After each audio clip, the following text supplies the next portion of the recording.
Hello everyone, कैसे हो आप। तो उम्मीद करती हूँ कि आप सभी अच्छे होंगे और मैं भी बिल्कुल ठीक हूँ। तो आप लोगों को लग रहा होगा कि नवरात्र कब का बीत चुका है और अभी तक मैं नवरात्र का ही ब्लॉग डाल रही हूँ। तो सॉरी उसके लिए, क्या करूँ। मेरा मतलब तबीयत ऐसा हो ही गया था नवरात्र के बाद कि मैं ब्लॉग नहीं डाल पाई हूँ। तो उसके लिए प्लीज़ मुझे माफ़ कर दीजिएगा। तो यहाँ क्या है कि ये सुबह अष्टमी का है, क्योंकि मैं सब साफ़ सफाई कर चुकी थी। उसके बाद मैं यहाँ माता रानी का वस्त्र बदल रही थी और उनको मतलब साफ़ सुथरा करके वहाँ का उनका आसन भी साफ़ सुथरा कर देंगे। बस हमें ध्यान में ये रखना है कि हमारा कलश ना हिले, गौरी गणेश ना हिले, और उसके बाद जो हम नारियल रखे हैं वो भी ना हिल पाए, और मूर्ति तो बिल्कुल हमें नहीं हिलाना है, क्योंकि ये सारी चीज़ें हमें हवन के बाद ही, ये आरती करने के बाद ही माता रानी के कलश को और माता रानी को हिलाना है नवमी के दिन। तो यहाँ मैं सब कुछ कर दूँगी। उसके बाद में मैं उनको वस्त्र चढ़ा दूँगी। क्या है, नहलाकर मतलब गंगा जल से माता रानी को, गौरी गणेश को, सबको नहलाकर, साफ़ सफाई करके नहलाकर, उसके बाद में मैं साड़ी वगैरह चढ़ाकर पूजा पाठ करके फिर उसके बाद में पाठ करूँगी। और यहाँ देखिए, मैं जब तक पाठ करूँगी, ये पूजा पाठ करूँगी, जब तक मतलब मेरी भतीजी की लड़की मेरे पीछे खड़ी रहती है। यहाँ भूमि उसको लेके जाने का कोशिश कर रही थी, लेकिन वो जाने का नाम नहीं ले रही थी। और आप सोचेंगे कि ये दो ठो दीपक मैं क्यों जलाई हूँ। तो ये दीपक जलाई हूँ, दूसरा मैं हवन जो डेली करती हूँ वो है। और यहाँ देखिए, इसको लेके जा रही है तो वो बोल रही है कि मैं नहीं जाऊँगी। चल तू चल झाका बुझालो ना माता रानी लिया। नहीं नहीं नहीं चुप डांट दो, पास के डांटो, डांटो, डांटो एक जगह। चुप करा दो, चुप करा दो। झा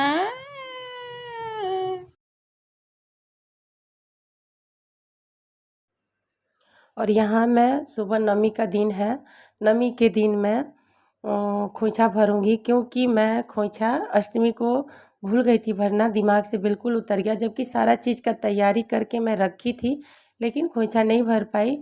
तो बस कोई बात नहीं, अगर आप नवमी के अष्टमी को खोइछा नहीं भर सकते हैं, भर नहीं पाए हैं, याद नहीं है आपको या फिर नहीं पता है, तो कोई टेंशन वाली बात नहीं है, क्योंकि आप नवमी के दिन पूजा करें तो आप मतलब खोइछा भर सकते हैं। मैं बस खोइछा भर के पाठ की, और यहाँ पे देखिए नगाड़े वाले आ गए, क्योंकि जिस दिन मैं पूजा की उस दिन भी नगाड़ा बजने लगा, और आज खोइछा भर रही थी, पूजा पाठ कर रही थी लास्ट दिन, तो उस दिन भी नगाड़ा बजने लगा। तो मैं बहुत ही खुश थी। उसके बाद वहाँ से उठ के मैं हवन के लिए पूड़ी निकाली हूँ, उसके बाद पूड़ी तल के रख ली हूँ, और उसके बाद चौका लगा दी हूँ, क्योंकि चौका पुरना ज़रूरी होता है हवन के लिए। और चौका पुर कर आटा से और हल्दी लगा दीजिए उस पर। फिर मैं ईंटा वगैरह धोने लगी हूँ, क्योंकि ईंटा वहाँ पे रखना था, मुझे पक्का था, इसके वजह से रखना था, पक्का नहीं होता तो नहीं रखती। फिर उसके बाद मैं, मट्टी पे होता है तो नहीं रखता है आदमी। तो बस मैं यहाँ सब चीज़ रेडी कर चुकी थी पहले से, पंडित जी का आसन भी लगा ली थी, बस फूल डालना बाकी था। सो मैं फूल डाल रही थी वहाँ पे चौका पे, और हवन का सारा चीज़ मैं तैयार करके रख दी थी, आसन भी लगा दी थी।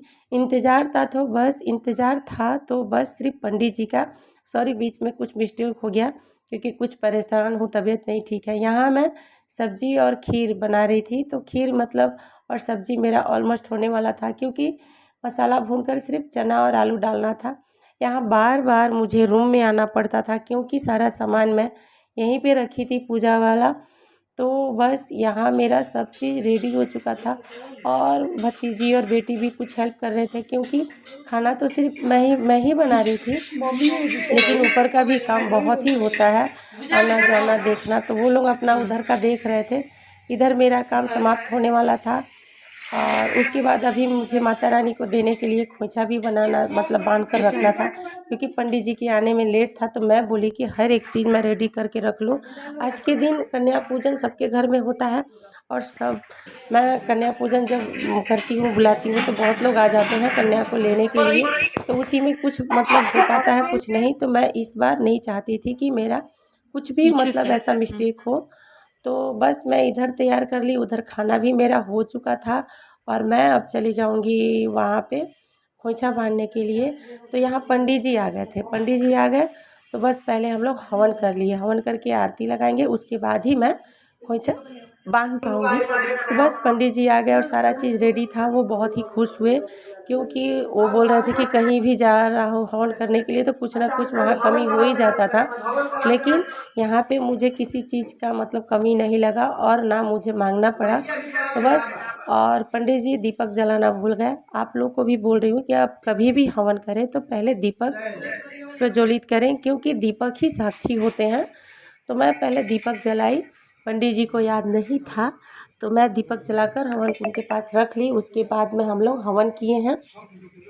हवन में हम पूरा फैमिली बैठे हैं, नीचे के अभी लोग थे तो वो भी आ गए थे। तो बस हम लोग यहाँ पे हवन करेंगे, हवन करके और उसके बाद में हम लोग आरती करेंगे।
हम चल जाए एजे नु बा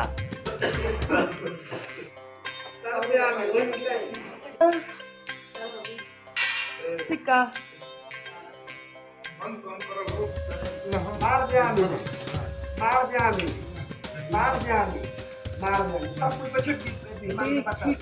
ठीक में रहता है। बस हवन हम लोग का समाप्त हो चुका था। उसके बाद हम लोग आरती के लिए चले जाएंगे और आरती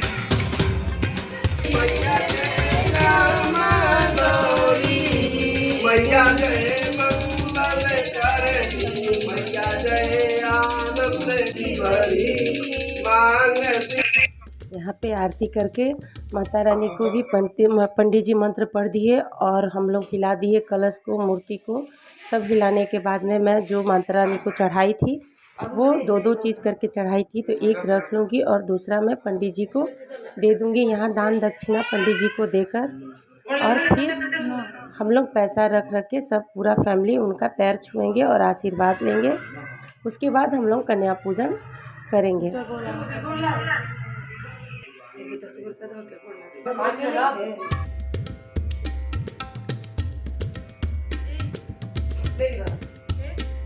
तो बस यहाँ पे हम लोग दान दक्षिणा दे दिए और पंडित जी हम सबको कलावा बांध दिए। तो कलावा बांधने के बाद में वो जयकारा लगाकर और अपने घर को चले जाएंगे। मैं बोली कि आप मतलब जाइएगा नहीं, कन्या पूजन के बाद में हम आपको भी भोजन करा देंगे। तो बोले कि नहीं, अभी बहुत जगह जाना है। तो चलिए भाई, तो भोजन ना करके उनको फिर हम लोग सीधा दे दिए और उसके बाद हाथ पैर छूकर उनका आशीर्वाद लेकर वो चले गए और मैं लग गई माता रानी का तैयारी में। तो अभी हमें खोइछा बांधना था, तो मैं यहाँ पे खोइछा का तैयारी करूँगी और खोइछा में कैसे दिया? बॉबी को लिया।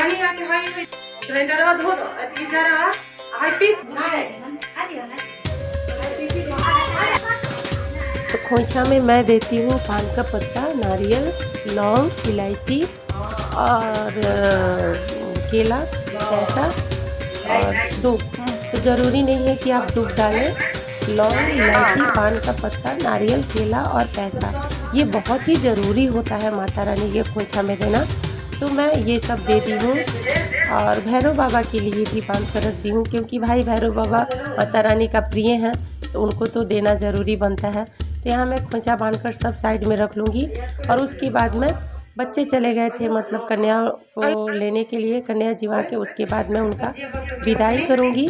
विदाई करने के बाद में मतलब अजीब सा सुना सुना ही मतलब हो जाता है घर। यहाँ पे पहले हम लोग पानी गिलास में और कटोरी में ले लिए थे, क्योंकि जो माता रानी का पैर धोते हैं वो पैर का पानी हमें ज़मीन पे नहीं गिरने देना है। तो बस उनका पैर धो के कटोरी में ले लेंगे। उसके बाद में उनको टीका लगाएंगे और अलता से उनका पाँव भरेंगे।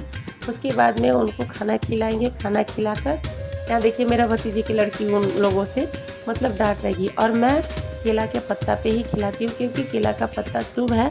एक दो बार मतलब पत्तल पे खिलाई हूँ, एक ही बार शायद, नहीं तो मैं हमेशा शुरू से लेकर आज तक मैं केला के पत्ता पे ही उनको खाना खिलाती हूँ। उसके बाद उनके माथा पे जय माता दी का मतलब बंधन बांध दूँगी और खाना खिलाने के बाद में एक जगह बैठाकर उनको खोइछा देकर उनका आशीर्वाद लूँगी। और ये बस यही था मेरा मतलब नवरात्रि का ब्लॉग कन्या पूजन का।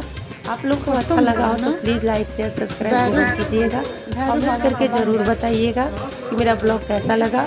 और मैं कन्या पूजन के साथ साथ में नवरात्रि का आप लोग के साथ विधि भी बताई हूँ, वो भी सरल तरीके से।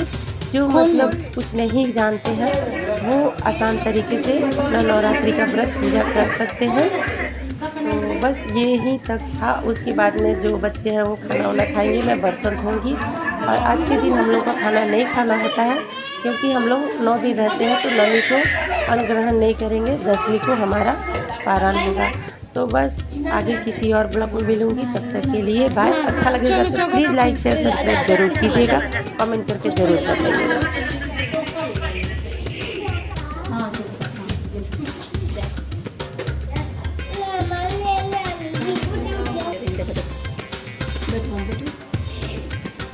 बैठ जा तुम।